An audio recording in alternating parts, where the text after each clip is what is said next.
Olá, companheiros. Vamos a mais uma leitura e reflexão do Livro dos Espíritos por Allan Kardec. Sempre rogando a Deus e a Jesus o amparo para que possamos compreender as lições que são tão importantes para o nosso aprimoramento. Estamos no livro 2º, capítulo 1, dos Espíritos, item 4, Perispírito. Kardec pergunta, 93. O espírito propriamente dito vive a descoberto ou, como pretendem alguns, envolvido por alguma substância? O espírito é envolvido por uma substância que é vaporosa para ti, mas ainda bastante grosseira para nós, suficientemente vaporosa, entretanto, para que ele possa elevar-se na atmosfera e transportar-se para onde quiser. Nota de Allan Kardec. Como a semente de um fruto é envolvida pelo perisperma, o espírito propriamente dito é revestido de um envoltório que, por comparação, se pode chamar perispírito. Então vamos lá. É importante sabermos sobre o perispírito, porque é ele que nos dá a possibilidade do contato, tanto com a matéria quanto com o plano espiritual. É o intermediário, né? Que facilita essa percepção, essa comunicação. Seguindo, pergunta 94. De onde tira o espírito o seu envoltório semimaterial? Do fluido universal de cada globo. É por isso que ele não é o mesmo em todos os mundos. Passando de um mundo para o outro, o espírito muda de envoltório como mudais de roupa. 94A. Dessa maneira, quando os espíritos de mundos superiores vêm até nós, tomam um perispírito mais grosseiro? É necessário que eles se revistam da nossa matéria, como já dissemos. Vejam quantas informações importantes nesse trecho. É muito importante que a gente conheça a si mesmo e o perispírito faz parte da nossa jornada ali, inclusive nos acompanha evoluindo também conosco, né? Então o perispírito é a condensação do fluido cósmico ao redor do espírito, né? Torna-se um elo de ligação entre o corpo e o espírito, como diz Kardec em A Gênese.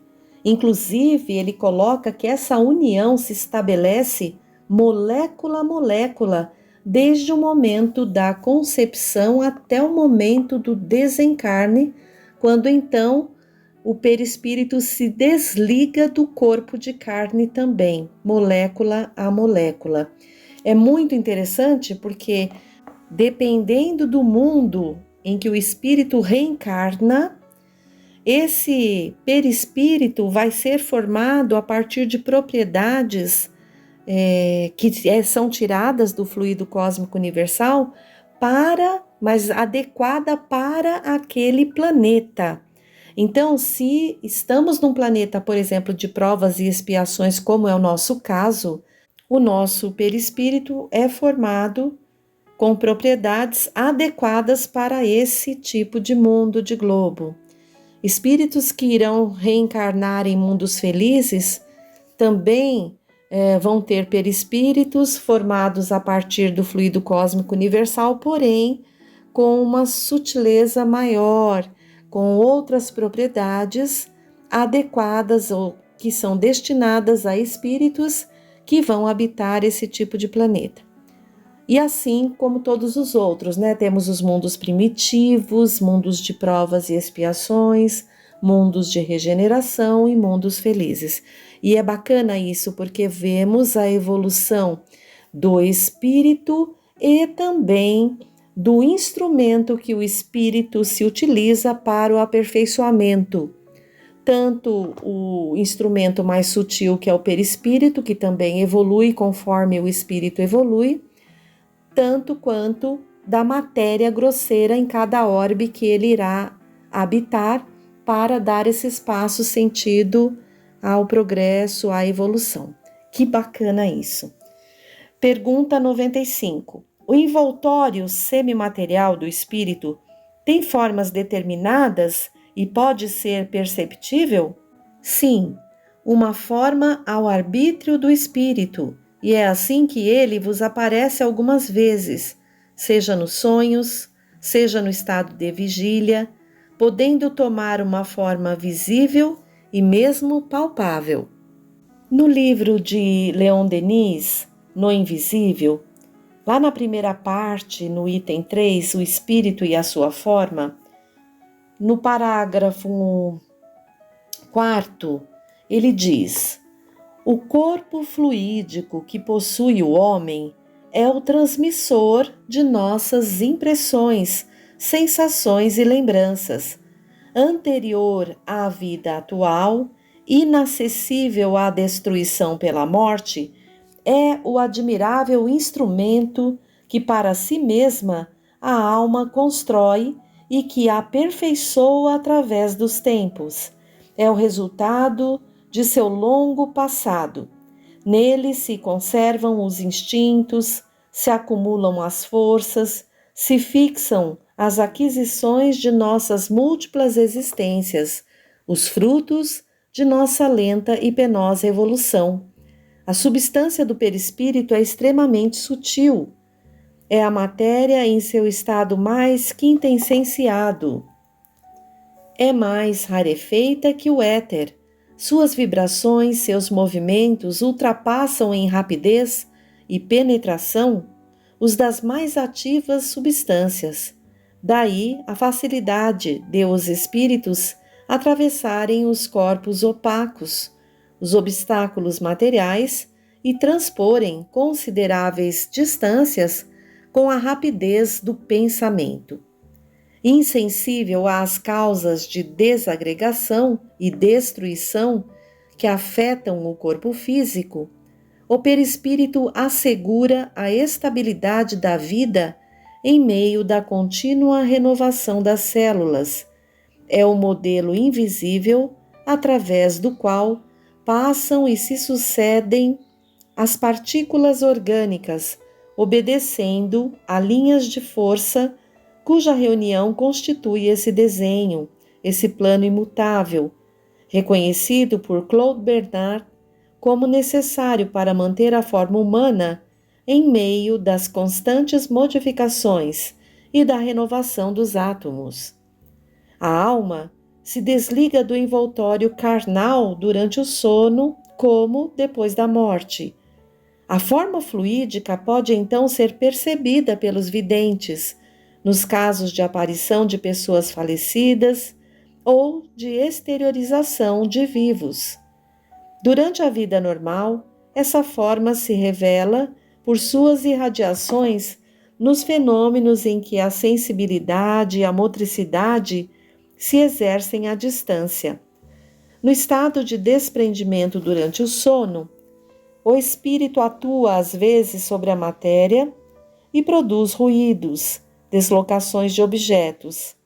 Manifesta-se finalmente depois da morte em graus diversos de condensação, nas materializações parciais ou totais, nas fotografias e nos moldes, até ao ponto de reproduzir certas deformidades. O perispírito, todos esses fatos o demonstram, é o organismo fluídico completo.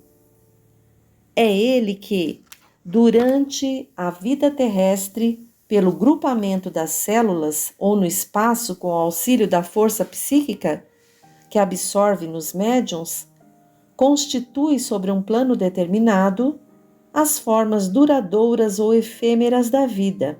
É ele, e não o corpo material, que representa o tipo primordial e persistente da forma humana.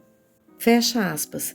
Vejam que até aqui, Leon Denis esclarece ainda mais que essa substância do perispírito, extremamente sutil, nos acompanha e é super importante para nós, muito, mas muito superior em importância do que o corpo físico, porque é aquele que nos representa como tipo primordial e persistente da forma humana, como ele coloca aqui.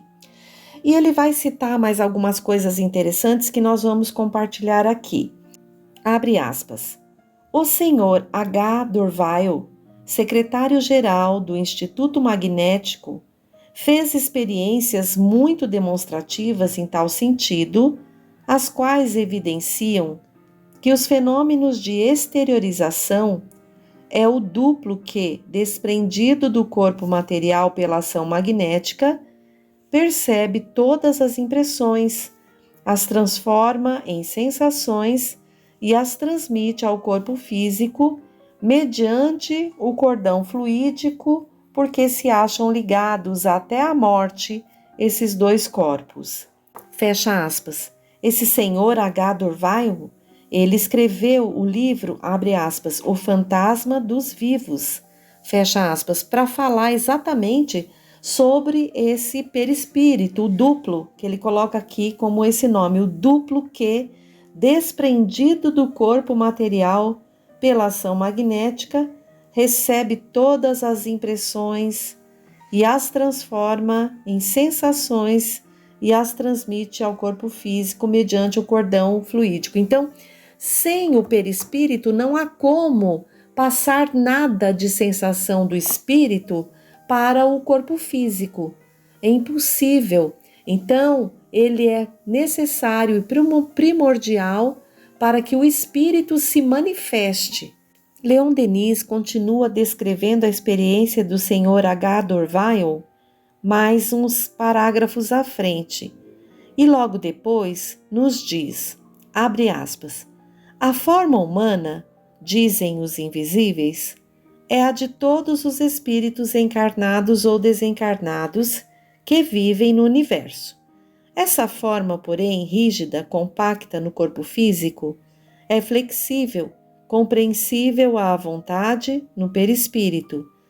Presta-se dentro de certos limites às exigências do espírito e lhe permite no espaço, conforme a extensão do seu poder, tomar as aparências, reproduzir os hábitos que lhe foram pessoais no passado, com os atributos próprios que o fazem reconhecer. Observa-se isso muitas vezes nos casos de aparições. A vontade é criadora. Sua ação sobre os fluidos é considerável. O espírito adiantado pode submeter a matéria sutil a inúmeras metamorfoses. Fecha aspas. Então, olha que interessante.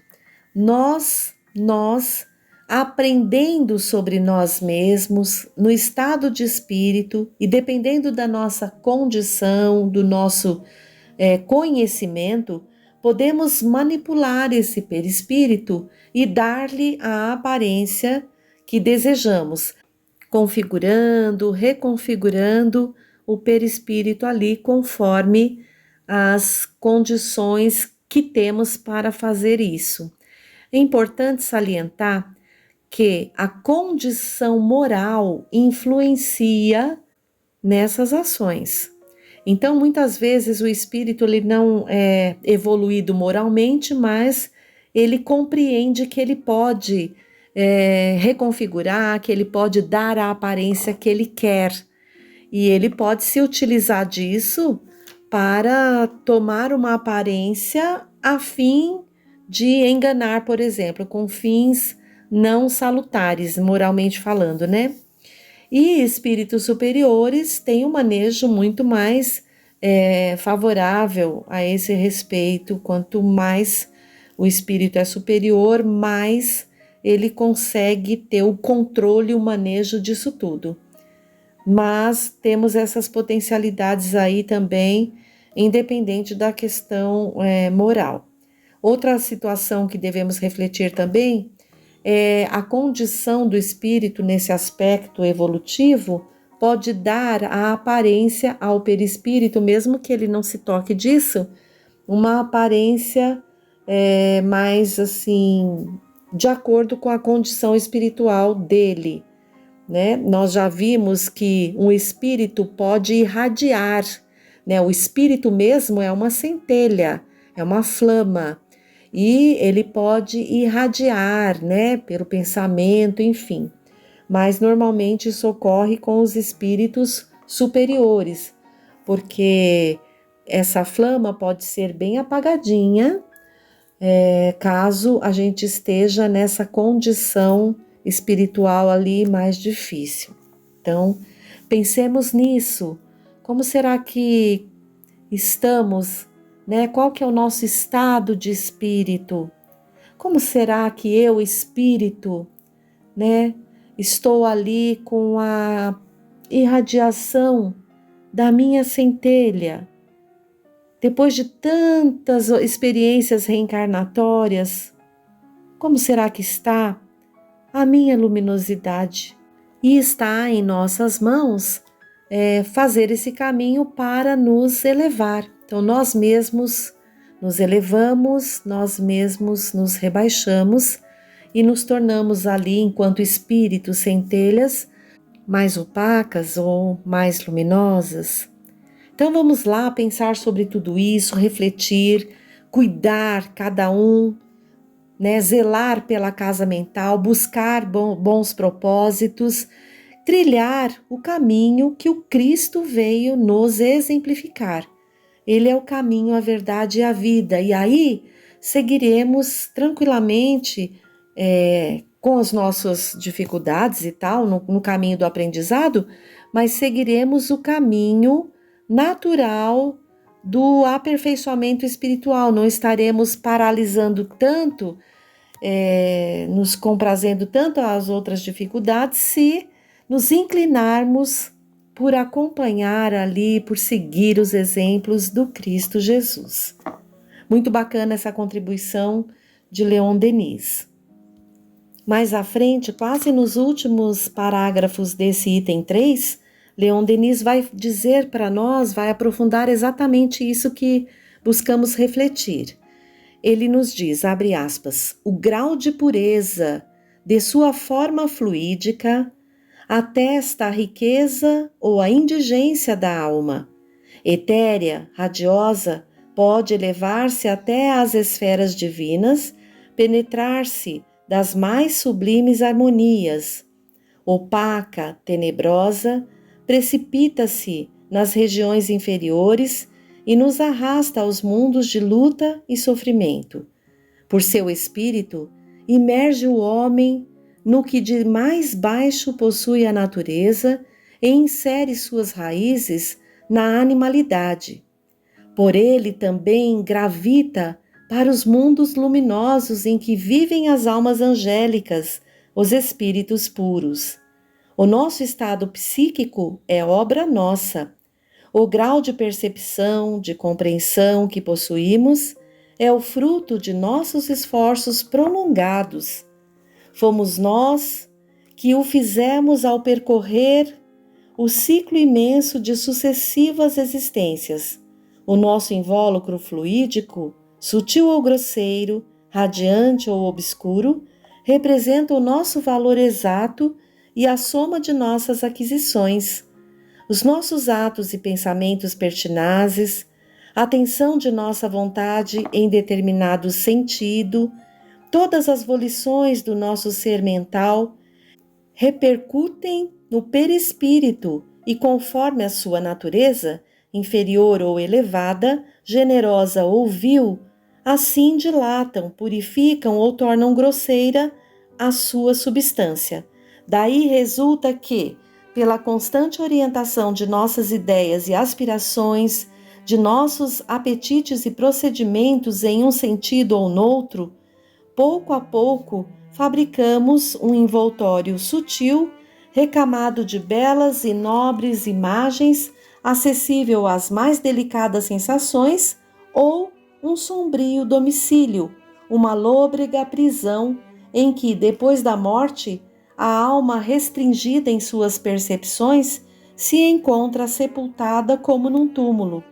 Assim, cria o homem para si mesmo o bem ou o mal, a alegria ou o sofrimento.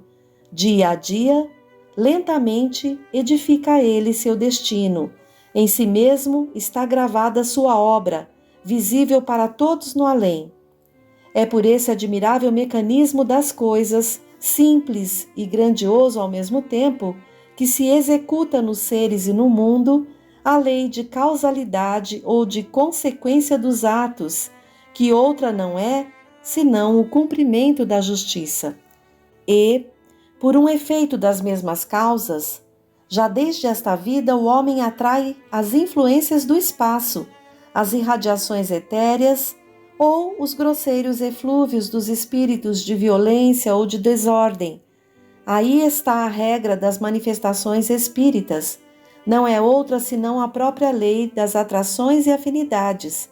Conforme o grau de sutileza de nosso invólucro e a intensidade de suas irradiações, podemos, nos momentos de êxtase e desprendimento, o que para alguns é mesmo possível no recolhimento e na meditação, entrar em relação com o mundo invisível, perceber os ecos, receber as inspirações, entrever os esplendores das esferas celestes ou, de outro modo, experimentar a influência dos espíritos de trevas.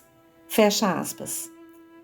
Queridos irmãos, por hoje ficamos por aqui, com essas reflexões de que somos nós, filhos de Deus, que temos o livre-arbítrio dado por esse Pai amoroso, que podemos nos melhorar ou não.